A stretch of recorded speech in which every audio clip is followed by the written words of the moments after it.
So in this video, I just wanted to quickly give a bit of an overview of the Wwise browser, which is a Wwise and Unreal integration tool that basically just gives acts as an interface to give access to Wwise objects that are in the Wwise project.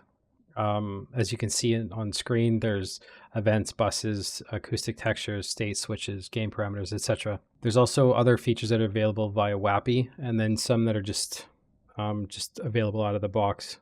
Everything that gets put into the Wwise project on the object side, so for example, like events, game syncs, some share sets like the acoustic data, they will all appear in the Wwise browser. And it used to be that you had to click and drag them in, which is not the case anymore. There's now a reconcile button that will detect that there's new assets, orphaned assets that don't have anything attached to them, and you can either delete, add, rename.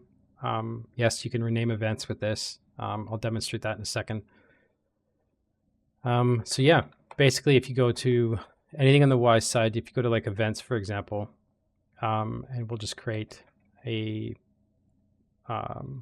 just a single sound source. Just go test, and then we'll make a play event. If anybody doesn't know that hotkey, it's all three modifiers in P, which is Shift, Control, Alt, and P. We'll create a play event. And we'll just throw silence on that. That's fine.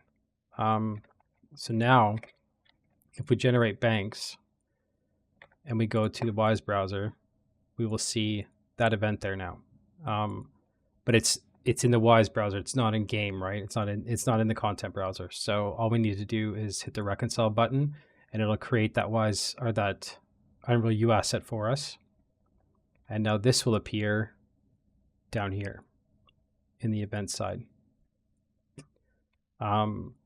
So this works basically, it's basically the exact same thing for game syncs, like switches and states, RTPCs. So if we add just a test RTPC,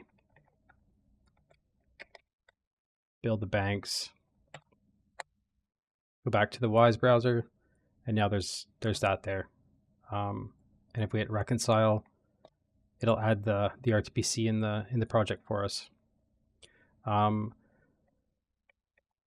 So if you wanted to delete something, and you're like, well, I'm not going to use this anymore, I don't need this event. So we will delete that event, build banks again, and now in the Wwise browser, this will be orphaned. So now when you hit reconcile,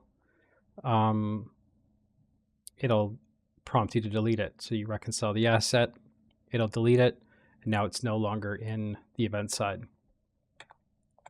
It also works for renaming. So unfortunately, I should have done this first, but there's the play event. Build the banks. Reconcile. It'll add the event back, and let's say we want to rename it to something else. So just call it footstep.